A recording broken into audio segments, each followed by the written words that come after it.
따로따로 공부해도 충분할 분들인데 교재에서는 엘리야와 엘리사가 같이 다뤄지고 있어요. 근데 이제 아마 공부하는 여정 중에 보면은 엘리야를 먼저 공부하고 어차피 엘리야를 이어서 엘리사 선지자가 나오기 때문에 그래서 이 교재는 엘리야에 좀 더 중점을 두고 많이 얘기했는데 저는 나중에 엘리사 실제적으로는 이적이나 기사를 많이 행한 거는 엘리사가 더 많이 했거든요. 근데 이제 역사적 의미나 또 구약에서 제일 손꼽는 두 위대한 인물을 꼽으면 보통 모세하고 엘리야, 변화산상에 나타났던 모세와 엘리야 이 두 인물이기 때문에 또 오리라고 했던 엘리야가 곧 세례 요한이기 때문에 그런 점에서 엘리야가 더 비중이 있고 중요한 인물로 우리가 다룰 만하다라고 말할 수가 있겠습니다. 자, 먼저 이름 뜻을 한번 봐야 되겠죠. 도대체 이 이름이 무슨 뜻이냐 하는 건데 엘리야라고 하는 이름은요. 여호와는 나의 하나님이라는 뜻이에요. 안 잡혀요? 안 잡혀. 아까 잡혔었는데.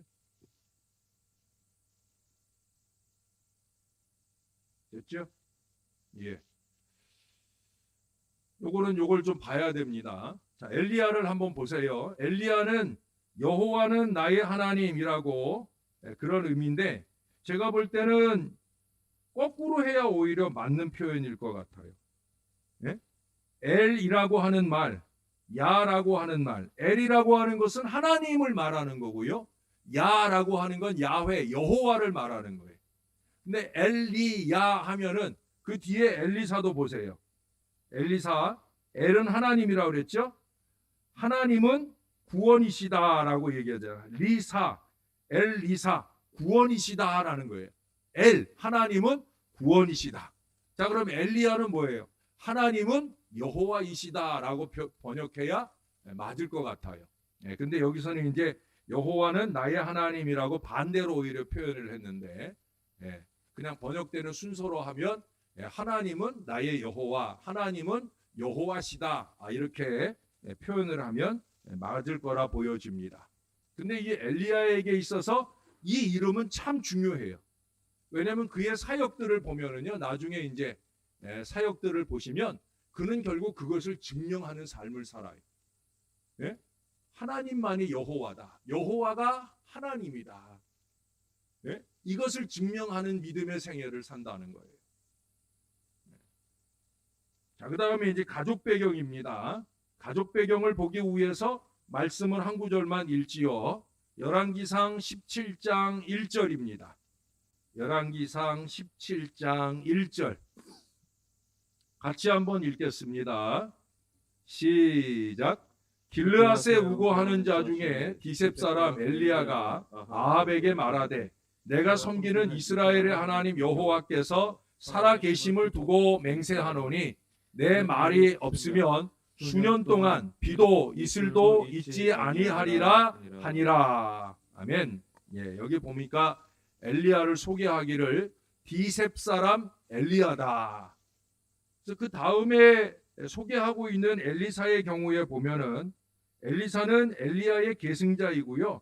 엘리사를 소개할 때는 사밧의 아들 엘리사라고 보통 누구의 아들, 구약에선 대부분 이 표현을 쓰거든요. 누구의 아들. 근데 지금 엘리야의 경우에는 엘리야의 출신지만 얘기를 하고 있어요. 디셉 사람이다. 예? 지역만 얘기를 하고 있지 누구의 아들 이게 중요하지 않아요. 왜냐하면 엘리야는 좀 더 신비감이 필요한 사람이고요. 또 엘리야는 이렇게 17장 1절에서 갑작스럽게 훅 등장을 합니다. 엘리사 같은 경우에는 이제 엘리야의 뒤를 이어서 그 사역을 계승하는 선지자이기 때문에 미리부터 이렇게 좀 설명이 되다가 이제 엘리야가 승천하면서 엘리사가 이제 등극을 하게 되는데 엘리야는 아니에요. 이 아합 시대에 이 지극히 어두운 이 시대를 밝히기 위하여 갑작스럽게 등장을 하는 선지자, 이 점을 부각시키기 위해서 그는 누구의 아들이라고 하는 것이 중요하지 않아요. 디셉 사람 엘리야, 이렇게 그의 극적인 출현에 대해서 주안점을 두고 말씀해 주고 있습니다. 이 엘리야나 또는 엘리사가 등장하던 이 시기는요, 그야말로 이스라엘이 최대한의 어려움을 겪는 시기예요. 특히 이제 북이스라엘은 누가 시작을 했죠? 북이스라엘은 여로보암 왕이 시작을 했잖아요, 그렇죠? 생각나셔요? 르호보암이 남유다 왕이었고요. 여로보암이 북왕국 이스라엘의 왕으로 그렇게 등극을 합니다. 이 여로보암이 그러니까 북이스라엘의 첫 번째 왕이에요. 근데 이 첫 번째 왕이 기준을 잘못 세웠어요. 그가 잘못 세운 기준 가운데 하나가 뭐냐면 단과 베델의 제단을 꾸미는 거였어요. 처음 시작을 할 때는 왜 북이스라엘의 단과 베델의 제단을 꾸몄어요? 이스라엘 백성들이 절기를 지키려고 남유다에 있는 예루살렘을 가더라는 거예요. 그래서 예배를 드리고 절기를 지키기 위해서 남유다의 예루살렘을 방문하는데, 그때 이제 이 여로보암이 생각할 때 이 사람들이 남유다로 내려갔다가 만약에 안 올라오면 어떡하나, 이 걱정이 든 거예요. 그래서 북쪽에도 예배 드릴 때가 있다, 제사 드릴 때가 있다라고 해서 단과 베델의 제단을 꾸몄어요.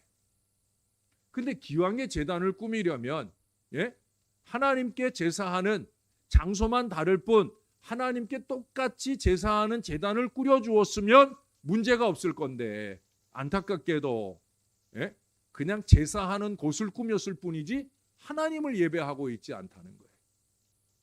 하나님을 예배하지 않는 제단, 다시 말해서 우상을 섬기는 제단을 꾸리게 되어졌다라고 하는 거예요. 만들려면 제대로 만들었어야 되는데 제단을 꾸며놓고 우상을 세웠더라 하는 거예요. 다시 말해서 북이스라엘의 우상 숭배의 기준을 세우게 되었다라고 하는 거예요. 그래 결국은 이 분위기로 계속해서 북이스라엘이 이어가도록 만든 역할을 한 것이 바로 여로보암이에요. 그래서 여로보암은 출발부터 여로보암이 그 왕조가 몇 대 이어가기는 하지만 짤막짤막하게 왕조가 이어갑니다. 가장 길게 왕위에 있었던 사람은 여로보암이에요. 그리고 그 후손들이 짤막짤막하게 왕위에 있다가 결국은 계속해서 반역의 역사들이 일어납니다. 그 가운데 시므리 왕조 같은 경우에는 왕이 되자마자 얼마 안 있어서 바로 실각을 하게 됩니다. 그러고 세워진 게 누구냐면 오므리. 시므리 왕조가 잠깐 있다가 그 다음에 오므리 왕이 씁니다. 이 오므리가 누구냐면 바로 아합의 아버지예요. 이제 엘리야가 등장하는 시대가 아합 왕 시대거든요. 어떻든지 간에 이 여로보암은 기준을 잘못 세워놨어요. 여러분, 이 관행이나 습관 등은 참 고치기 힘들어요. 그렇잖아요, 여러분. 관행이나 습관 고치기 쉽지 않아요. 예배하는 습관, 예배하는 습관, 좋은 습관 잘 지켜가는 거, 이거 참 중요한 거예요. 예배하는 습관, 잘못된 습관, 이게 그냥 늘 몸에 익은 관행이 되어버린, 쉽지 않아요. 이것들을 고쳐가는 게. 그렇기 때문에 잘못하는 줄 알면서도 청산하기 어려운 그 기준이 내 안에서 잘못 세워지기 전에 자리 잡는 기준을 잘 세울 수 있어야 됩니다. 특별히 지도하는 사람이라면 더더욱더 마찬가지. 중직자들도 마찬가지. 제가 이번에 피택 받은 분들 붙들고 제가 계속해서 훈련하고 교육하고 강조하고 하는 것들은 익히라는 거예요. 익히라는 거. 예배 훈련하는 것도 예배하는 숙제를 하지 말고 익히라는 거예요. 익히라는 거. 왜 익혀야 되느냐? 평신도가 아니고 이제 중직자니까. 중직자다운 예배 생활을 익혀야 된다는 거예요. 몸에 익숙해야 된다는 거예요. 그래서 이게 자연스러운 게 돼야 되는데 이게 자연스러운 게 안 되다 보니까 그러니까 올바른 모습들을 기준을 세우고 나아가지 못하게 된다는 거예요. 그러면 결국 이 여로보암 같이 되는 것이고 시물이나 오므리 같이 되어지고 마는 거예요. 북이스라엘은 아합과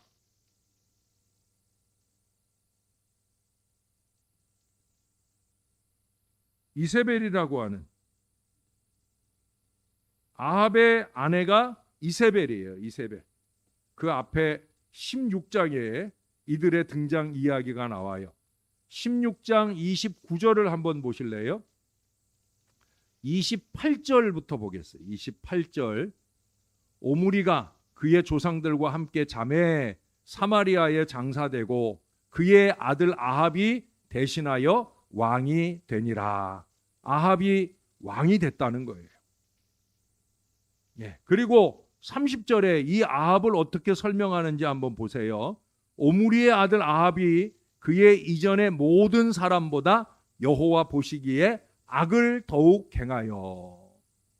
여기 이 악을 더욱 행하여라는 그 악의 기준이 뭐냐면 단과 베델의 이 우상 숭배를 어느 정도로 하느냐 하는 거예요. 근데 여기 뭐라고 설명을 하고 있어요? 그의 이전의 모든 사람보다. 그러니까 아합은 여로보암보다 더한 놈이라는 거예요. 죄송해요. 근데 그런 표현이에요. 여로보암보다 더하다. 시므리보다 더하다. 오므리보다 더하다. 아니 어쩌면 그냥 단순하게 보면 그 모든 사람들을 더한 것보다 더욱더 악한 그런 왕이 바로 아합이에요. 근데 아합이 그렇게 된 데는 아합 자신의 문제도 있지만 그보다 더 큰 문제는 누구예요? 바로 이 이세벨이라고 하는 이 여인이에요. 이 여인은 시돈 왕의 딸입니다. 시돈 지역의 왕의 딸이에요. 그러니까 정략적 결혼을 위해서 아합과 결혼을 한 거예요. 근데 이세벨이 자기만 시집을 온 것이 아니라 자기가 올 때 바알 신도, 아세라 신도, 신상들도 같이 가지고 왔어요. 그래서 이스라엘 땅에 이 신들을 접붙이는, 신들을 시집 오게 하는 이런 악한 일을 하게 되는 거예요. 근데 아합 왕이 그것을 용인해 줄 뿐만 아니라 거기에 한술 더 떠서 그 이세벨이 조종하는 대로 그 우상을 그대로 따라 섬기는 어리석음을 범하게 됩니다. 사실 이 뒤에 가서 보면은요, 엘리야를 통해서 이 아합은 조금씩 회한이 일어납니다. 아, 내가 이렇게 살면 안 되는데, 내가 하나님 앞에 범죄했구나. 이걸 깨닫는 순간순간이 있어요. 이제 여기 이제 가뭄이 들고 이제 바알아세라 선지자들과 850대 1의 싸움에서 엘리야가 승리하고 이런 순간순간을 만나면서 엘리야가 정신 차리는 때가 있어요. 근데 문제는 뭐냐면 그 정신 차린 마음을 누가 흐트러놔요? 이세벨이 계속 흐트러 놓는 거예요. 이세벨이 계속 그 마음을 번잡하게 하고 우상을 섬기는 일에 마음 빼앗기게 하는 일들을 끊임없이 이어가게 되어집니다. 결국 그 아내의 말에 동조하고 우상 숭배하는 아내의 치마폭 정치를 하게 되어지는 거예요. 왕이 이방 여인, 그것도 우상 숭배에 찌든 여인의 치마폭 정치에 빠지게 되니까 아합이 나라를 제대로 다스리겠어요? 절대 못 다스리는 거예요.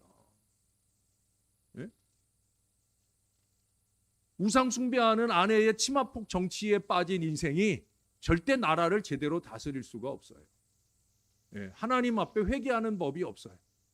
백성들 앞에 뉘우치는 법이 없어요. 그게 바로 이 아합 왕이에요. 그래서 하나님이 엘리야를 통해서, 자 17장 1절로 다시 오지요. 이제 엘리야가 등장을 하죠. 엘리야가 뭐라고 얘기를 합니까? 내가 섬기는 이스라엘의 하나님 여호와께서 살아 계심을 두고 맹세하노니 내 말이 없으면 수년 동안 비도 이슬도 있지 아니하리라 하니라. 징계를 통해 징조를 보입니다. 워낙 극심한 폐역 가운데 있었기 때문에 그야말로 극악처방을 쓰실 수밖에 없는 거예요. 저는 여기서 의아한 단어 하나를 발견합니다. 그게 뭐냐면 이슬도라는 말이에요. 여러분, 비가 우리는 그냥 흔히 비만 내리지 않은 가뭄 시기로 생각을 하는데 아니에요. 비도 이슬도예요. 비가 안 내리는 거는 그거는 일반 자연 법칙이죠. 근데 이슬도 안 내리는 것은 이건 특별한 자연 법칙이에요. 이거는 지금까지 이슬이라고 하는 것은 밤과 아침이 되면서 이 기온차로 인해서 자연스럽게 이슬이 머금게 되는 거거든요. 비가 오는 것처럼 뭐 구름이 와야 되고 그 구름이 비를 내리고 해서야만 비가 오는 게 아니랍니다. 이슬이 오는 게 아니에요. 이슬은 그냥 한밤의 기온차로 인해서 저절로 나뭇잎 같은데 저절로 드리워지는 게 이슬이에요. 그러니까 이 이슬도 내리지 않는다라고 하는 것은 그야말로 자연 이치를 완전히 넘어서는, 물방울 하나조차도 구경할 수 없는 철저한 가뭄을 의미하는 거예요. 네, 이건 엄청난 거죠. 그게 왜 엄청나냐면 이스라엘이라고 하는 나라는 일교차가 심한 나라예요. 밤에는 영하로도 내려가고요, 낮에는 쨍쨍 내리쬐요. 그렇기 때문에 이 일교차로 인한 이슬은 너무 자연스럽고 너무 많은 거예요. 보통 땅의 이슬하고는 달라요. 그래서 아침 시간에 보면은 사막이 다 젖어 있어요. 젖어 있어요. 사막이 젖어 있기까지 한다니까요. 그 정도 이슬인데 지금 하나님이 이스라엘 가운데 벌을 주실 때 이슬도 그치게 했다라고 하는 것은 얼마나 철저하고 극심한 가뭄인가 하는 것을 보여주는 그런 내용이라 말할 수가 있습니다. 그러고 이제 하나님께서 그러한 어려운 가운데서 엘리야를 돌보시는 초자연적 보살핌을 받는 내용이 2절 이하에 나와요. 자, 2절, 3절을 한번 볼까요? 3절. 너는 여기서 떠나 동쪽으로 가서 요단 앞 그리 시냇가에 숨고 그 시냇물을 마시라. 내가 까마귀들에게 명령하여 거기서 너를 먹이게 하리라. 하나님의 두 가지 돌보심을 얘기해요. 하나는 그리 시냇가의 돌보심이에요. 그리 시냇가. 여러분 아까 봤잖아요. 비도 이슬도 안 내리는 거예요. 그리 시냇가도 머지않은 때 그리 시냇가도 멈추게 됩니다. 거기 7절에 보면 땅에 비가 내리지 아니하므로 얼마 후에 그 시내도 마르게 됩니다. 그래 이제 가장 마지막까지 남아있는 시냇가로 하나님이 인도해 주신다라고 하는 거예요. 여러분, 하나님은 우리의 어떤 상황, 환경에도 불구하고 우리를 능히 돌봐주실 수 있는 하나님이신 줄로 믿습니다. 오늘 아침에도 우리는 그런 하나님, 그런 예수님의 모습을 보았잖아요. 뭐예요? 생명의 떡. 예? 예수님께서 나는 생명의 떡이다. 그래서 오병이어를 이루신 예수님, 우리의 육신을 먹여주실 수 있는 예수님. 그러나 사람이 떡으로만 살 것이 아니야 하나님의 입으로 나오는 모든 말씀으로 살게 하시는 영적인 보살핌까지 가능하게 하시는 분이 하나님이셔요. 이 영적인 보살핌도 가능한데 하물며 육신적으로는 얼마나 더. 그래서 이 그리 시냇가에서 가뭄의 절마를 여기서 보낼 정도로 상당 기간 이 시냇가의 물 흐름이 이어지게 되었다라는 걸 보여줍니다. 그 다음에 또 한 가지는 뭐예요? 바로 까마귀죠. 까마귀.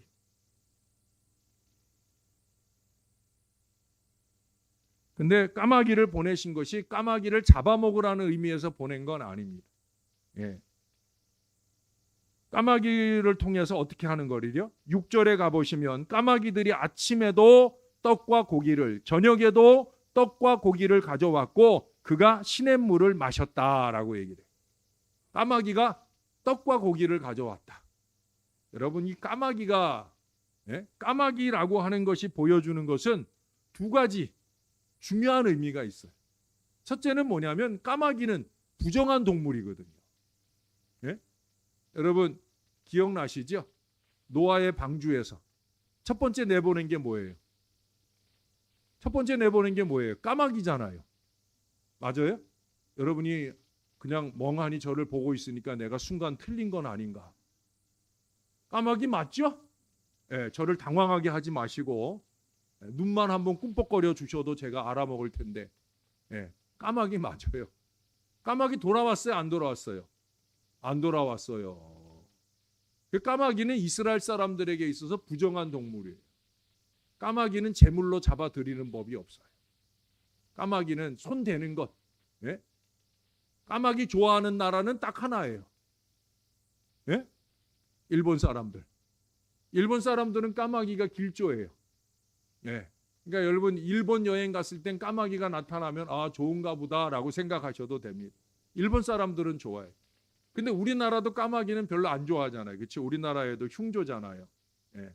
근데 우리나라가 뭐 흉조니 길조니 이게 중요한 게 아니라 어떻든 성경적으로 보면 이스라엘에게 있어서 까마귀는 부정한 동물이라는 거예요. 근데 하나님은 그 부정한 동물을 통해서도 지금 엘리야를 먹이신다는 거예요. 두 번째는요. 이 까마귀는 포식성이 강해요. 그게 무슨 얘기냐면 까마귀는 절대 양보하는 동물이 아니에요. 예? 그야말로 한쪽 거 먹고 있으면서 또 다른 까마귀가 갖고 있는 걸 뺏고 싶어 하는 게 그게 까마귀의 습성이에요. 뺏으면 뺏었지 자기가 가진 것을 놓아주는 그런 법이 없는 그런 동물이 뭐냐면 까마귀예요. 자기 음식 뱉어져 죽는 한이 있어도 양보 안 한다고 제가 여기다 적어놨어요. 그런 게 까마귀예요. 근데 까마귀가 하루에 2번 아침에도 또 저녁에도 공개하고 있다라고 하는 거예요. 이것은 우리가 쉽게 생각하는 이적이 아니에요. 정말 대단한 이적으로 하나님께서 그의 사람을 먹이시는 걸 우리들에게 보여주는 아주 중요한 사건입니다. 자, 그 다음에 이제 사르밧 가보 또는 사렙다 가보에 대한 이야기를 보겠습니다. 우리 성경에는 사르밧이라고 나와요. 자, 거기 한번 보실래요? 9절 말씀에 보십시다. 9절. 여러분이 한 번만 읽어 주실래요? 9절. 시작. 시돈에 속한 내가 그곳 과부에게 명령하여 내게 음식을 주게 하였느니라. 아멘. 예. 자, 여기 보니까 사르밧. 사르밧은 히브리어로 표현하면 사르밧이에요. 근데 신약 성경에는 사렙다 과부라고 나와요. 사렙다라는 명칭으로 나와요. 이거는 헬라어. 신약 성경을 쓴 헬라어로는 사렙다라고 하고 구약의 히브리어로는 사르밧이라고 하고 다르지 않은 곳이다라고 이해를 하시면 돼요. 알겠죠? 자, 그런데 이 사르밧이 어디에 속했다고 그랬어요? 시돈에 속했다고 그러잖아요. 시돈은 누구의 고향이에요? 아까 이세벨의 고향이에요. 이세벨의 고향. 재밌지 않아요, 여러분? 시돈 지역은 그야말로 이세벨의 고향. 그게 격진에다 숨겨두는 거예요. 하나님은 참 어떻게 보면 짓궂어 보이셔요.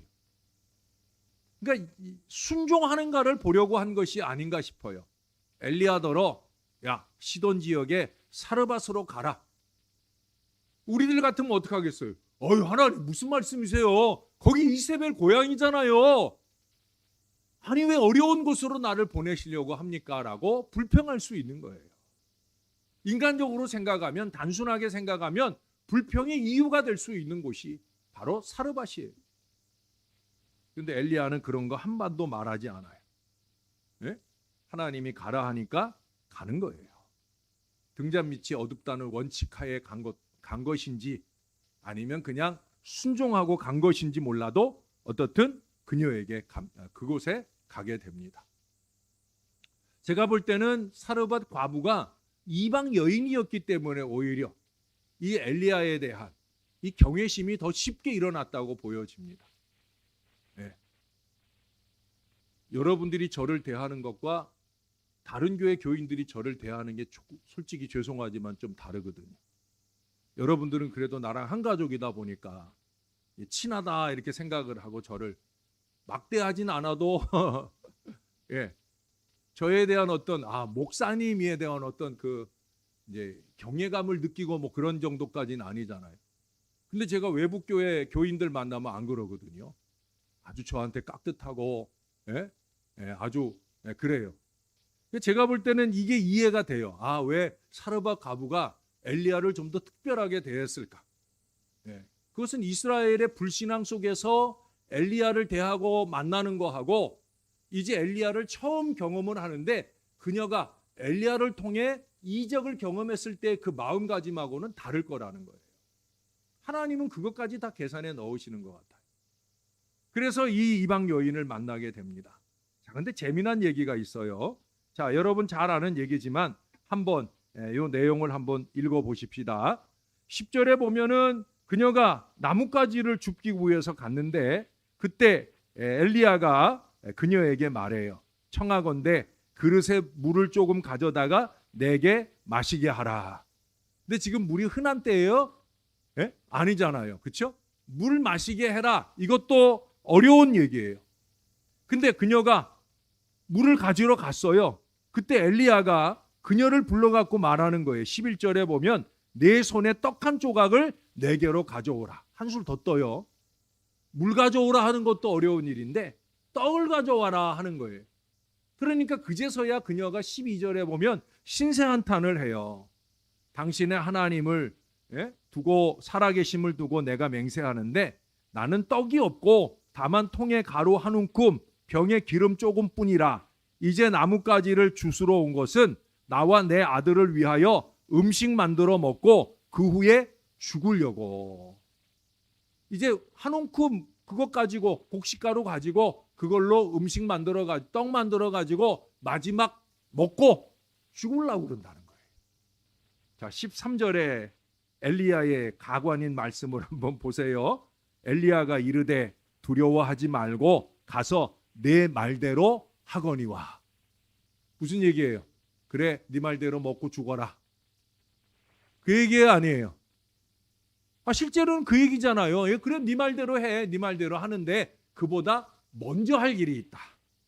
먼저 할 일은 더 웃겨요.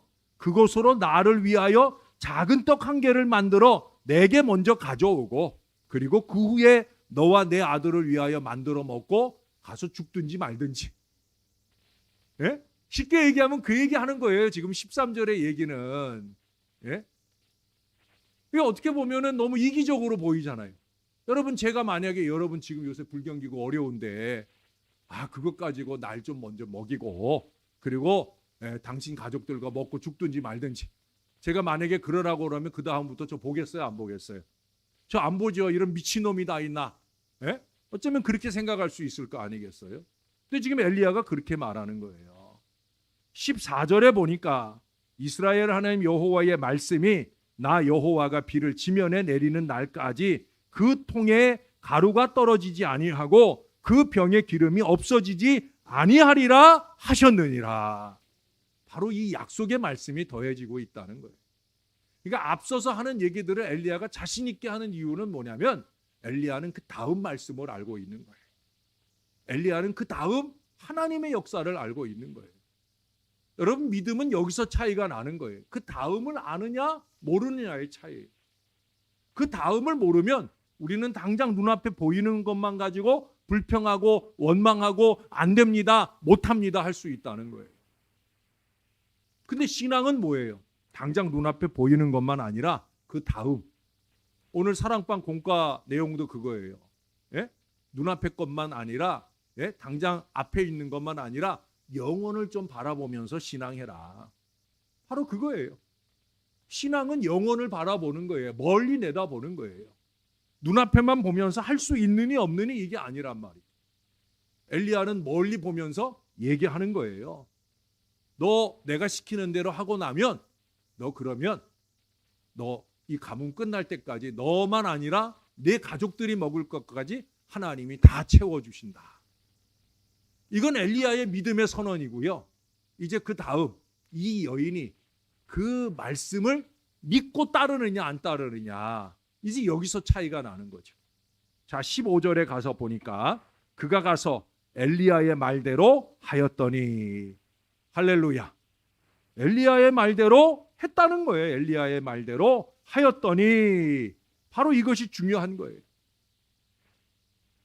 엘리야의 말대로 하였더니 우선순위를 잘 가져야 되는 거예요. 엘리야가 먼저 할 일을 가르쳐 줬고요, 나중 할 일을 가르쳐 줬어요. 그녀는 먼저 할 일을 먼저 하고 있어요. 여러분이 우선순위를 제대로 해놓지 않으면요, 이것도 안 되고 저것도 안 되는 경우들을 많이 봅니다. 바쁘고 분주할수록 먼저 해야 될 일들을 먼저 할 줄 알아야 되는 거예요. 그 일들을 착착 하면서 일을 순리적으로 풀어나갈 때 그래야 일을 잘하는 사람이 되는 거죠. 그녀는 일을 잘하는 사람이에요. 그런데 그녀가 일을 잘하는 우선순위의 기준이 뭐예요? 그것은 엘리야의 말이에요. 그 엘리야의 말대로 하였더니라고 15절에 말씀하고 있어요.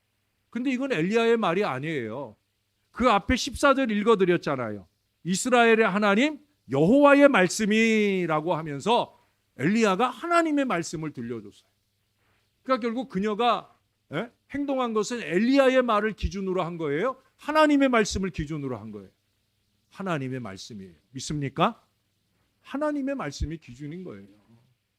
내 아버지의 뜻대로 행하는 자라야 천국에 들어갈 자가 된다고 하신 예수님의 말씀이 그래서 주어지는 거예요. 엘리야의 말대로가 아니에요. 부족하지만 김용준 목사의 말대로가 아니에요. 여러분, 하나님의 말씀대로인 줄로 믿으시기를 바랍니다. 그래서 그 16절에 보세요. 15절 하반절부터 그와 엘리야와 그의 식구가 여러 날 먹었으나 여호와께서 엘리야를 통하여 하신 말씀같이 통에 가루가 떨어지지 아니하고 병에 기름이 없어지지 아니하니라. 할렐루야. 예.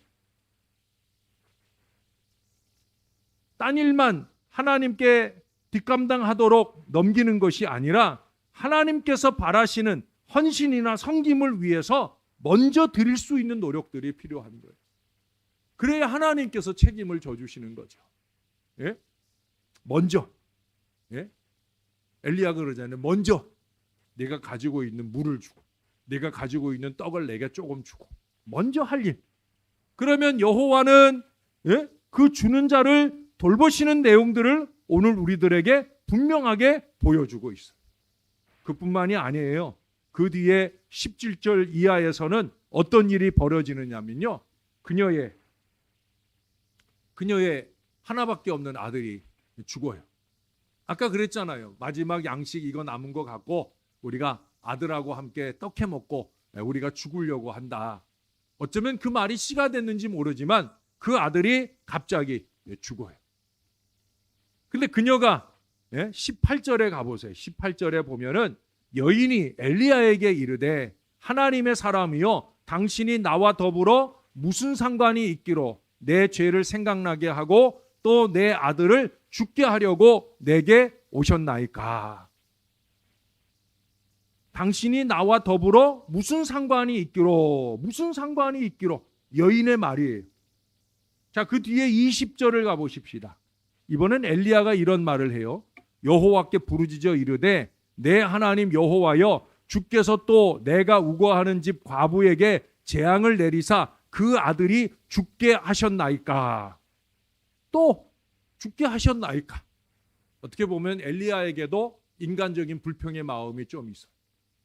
내가 지금 새들어 사는 것인지 얹혀서 사는 것인지 모르지만 그녀의 집에 살고 있는데 그녀의 아들로 인하여 죽게 하시면 내가 난처해서 어떡합니까? 라는 그런 고백을 하나님께 드리고 있는 거예요. 근데 하나님은 사실 하나님의 계획 속에는 그 이상의 일들을 갖고 계시는 거거든요. 여기서 중요한 건 뭐냐면 그와 같이 하나님께 말씀드렸음에도 불구하고 21절에 가보세요. 21절이 아니라 19절을 먼저 볼게요. 엘리야가 그에게 그의 아들을 달라 하여 그를 그 여인의 품에서 받아 안고 자기가 거처하는 다락에 올라가서 자기 침상에 누이고. 여기서 먼저 보이는 것은 엘리야가 여전히 그녀에게 내 아들을 내게 달라. 죽은 아들, 생때 같은 아들을 달라는 거예요. 그녀는 또 여전히 믿음을 보여요.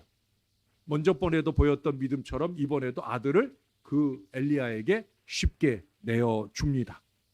그리고 21절에 가면 그 아이 위에 몸을 3번 펴서 엎드리고 여호와께 부르짖어 이르되 내 하나님 여호와여 원하건대 이 아이의 혼으로 그의 몸에 돌아오게 하옵소서.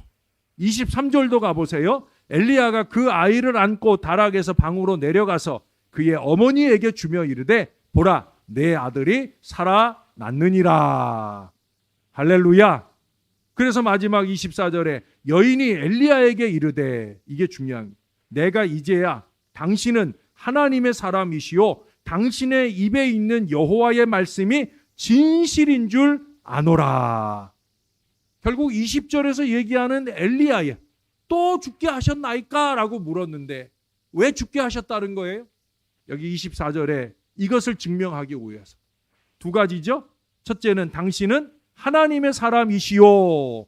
두 번째는 뭐예요? 당신의 입에 있는 여호와의 말씀이 진실인 줄 아노라.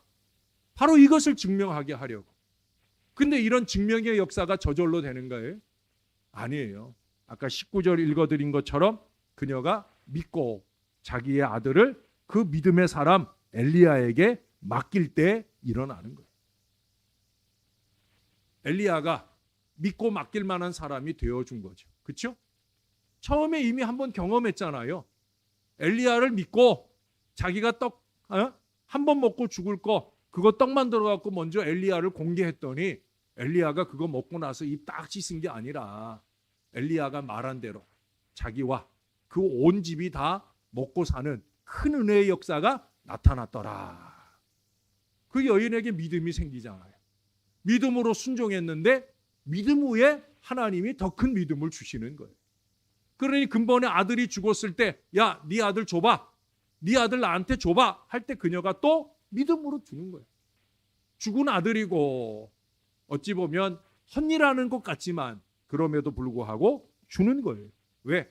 이 사람은 믿을만 하다는 거죠. 인정을 받은 거예요. 인정을. 엘리야가 그녀에게 인정을 받은 거고요. 그녀는 엘리야를 인정하고 믿어줌으로 말미암아 두 번에 걸쳐서 더 큰 역사를 경험하게 되는 은혜가 나타나는 거예요. 여러분 지난 주일에도 인정에 대한 얘기를 했잖아요. 우리는 엘리야와 같이 인정받을 만한 사람이 되어야 되는 거예요. 여기 당신은 하나님의 사람입니다. 네? 목회자가 교인들 보기에 우리 목사님은 하나님의 사람이 맞아 라고 인정받을 만한 목회를 해야 될 거고요. 그건 목회자만 아니에요. 여러분들도 마찬가지. 저만 하나님 믿어요? 여러분은 안 믿어요? 믿어요? 여러분 믿죠? 여러분 믿으면 여러분 하나님의 사람이잖아요. 예? 그럼 하나님의 사람다움을 보여주어야 되는 거죠. 이 사람 믿을만해. 예? 이분한테 뭐 맡기면 걱정 안 해도 돼. 믿을 만한 신뢰의 사람이 되어야 인정을 하는 거지. 인정받을 만하지 못하면서 그러면서 인정만 해달라고 하면 어찌 인정이 되겠어요. 엘리야는 인정받을 만하게 행동했고요. 그는 하나님의 사람인 것과 당신의 입에 있는 여호와의 말씀이 진실인 줄 아노라. 그건 뭐예요? 엘리야가 말한 대로 역사가 나타난다는 거죠. 물론 하나님께서 배후에 역사하셔서 엘리야가 말한 대로 역사가 나타나도록 하나님이 다 해주시는 거지만 그만큼 엘리야가 믿음을 가지고 하는 거죠. 하나님이 자기에게 감동을 주시고 말씀을 주시면 말씀 주시는 그대로. 또 여기 21절 이하에 보는 것처럼 그가 엎드려 그 애를 살리기 위해서 얼마나 간절함으로 그 아이 위에 몸을 맞추고 그 죽은 아이. 이스라엘 사람들은 죽은 시체에 가까이 가고 몸이 닿으면 부정을 타거든요. 그럼 7일 동안 이 정결하게 되는 그걸 지켜야 되는데 그걸 무릅쓰고 지금 엘리야가 이 일을 하는 거예요. 왜 해요? 믿음으로 하는 거죠. 믿음으로. 하나님이 주신 감동을 먼저 실천하니까. 그는 그래서 무엇을 증명해요? 자기 입에서 쏟아지는 하나님의 말씀이 참되다라고 하는 것을 증명해낸다는 거예요. 옛날에 대장금이라고 하는 그 연속극에 보면은 옛날 보셨죠? 다. 그때 그 대장금이 민종호라고 하는 남자 아세요? 거기 뭡니까? 그 사람이 뭐 직책은 뭔지 모르지만 어떻든 그 잘생긴 그 사람 있잖아요. 예? 지금 나이가 들어도 여전히 잘생긴, 부러울 정도로 잘생긴 그 사람. 그 사람은 이 대장금이 하는 일들을 목숨을 걸고 믿어주잖아요. 다른 사람들은 다 안 믿고 대장금이 어려움 겪고 외로움을 겪을 때 그의 곁에서 한결같이 그녀를 믿어준 사람이 누구예요? 그 사람이 바로 민종호라는 사람이에요. 그리고 이 한 사람의 믿음으로도 결국은 대단한 결과가 나오는 것을 우리가 확인해 보았어요. 그들 사이에 믿음의 근거는 뭡니까? 사랑이죠, 사랑. 민정호가 대장금을 사랑하고 대장금이 민정호를 사랑하고 이 사랑으로 그들은 서로 신뢰하는 거죠. 인정을 해주는 거예요. 네. 사랑하면 인정하게 되어 있죠. 사랑해서만 아니에요. 지금 이방 여인이 엘리야를 사랑했겠어요? 아니에요. 엘리야에게 믿을 만한 믿음직스러운 하나님의 말씀을 선포하는 진지함이 있고 그 말씀을 신뢰하면서 둘 사이에 신뢰관계가 형성이 되니까 거기 하나님이 위대한 역사를 펼쳐 주시더라 하는 거예요. 사랑하는 여러분, 올 한 해 좀 그렇게 여러분들은 종을 믿어주고 종은 또 여러분들을 믿고 올 한 해 우리가 열심히 우리에게 당한 경주를 믿음의 경주를 열심히 달려가면서 우리도 하나를 경험하고 또 하나를 경험하고 더 큰 것을 경험해가는 올 한 해 우리의 신앙적인 삶이 되기를 주님의 이름으로 축원합니다. 우리 다 같이 한번 기도하십시다. 시간은 좀 됐지만 주님, 우리에게도 믿음을 좀 주시라고 엘리야와 같이 담대히 하나님의 말씀을 할 수 있는 믿음을 주시고 무엇보다 우리가 믿어줄 수 있을 만한 믿음의 삶을 살게 해달라고 우리가 우리의 입에서 쏟아놓은 약속이나 다짐들을 잘 지켜내는 신실한 사람이 되게 하셔서 서로 가운데 믿음과 신뢰와 인정이 쌓이면서 하나님께 영광될 수 있도록 도와주시라고 우리 짤막하게나마 간절하게 올 한 해를 의지하면서 기도하겠습니다. 좋으신 아버지 하나님 은혜를 감사합니다. 믿게 하시옵소서. 하나님의 말씀을 믿게 하시옵소서. 하나님의 은혜를 믿게 하여 주시옵소서.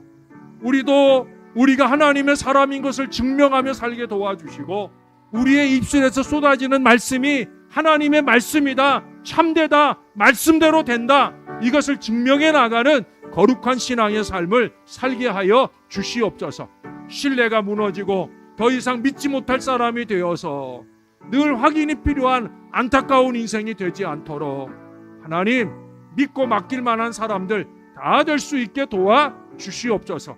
잘한다고 인정하고 칭찬할 수 있는 그런 자리에 나아갈 수 있도록 우리를 붙들어 주시고 적어도 그것이 하나님의 일일 때는 더 열심 있게 더 최선을 다해 아버지 하나님의 뜻을 이루어가게 도와 주시옵소서. 아멘.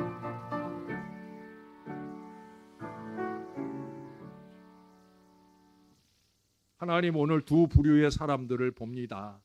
여로보암이나 아합같이 기준을 잘못 세운 사람들, 그 잘못된 기준을 향해 어리석은 걸음을 걸어가는 안타까운 인생들도 보았고요.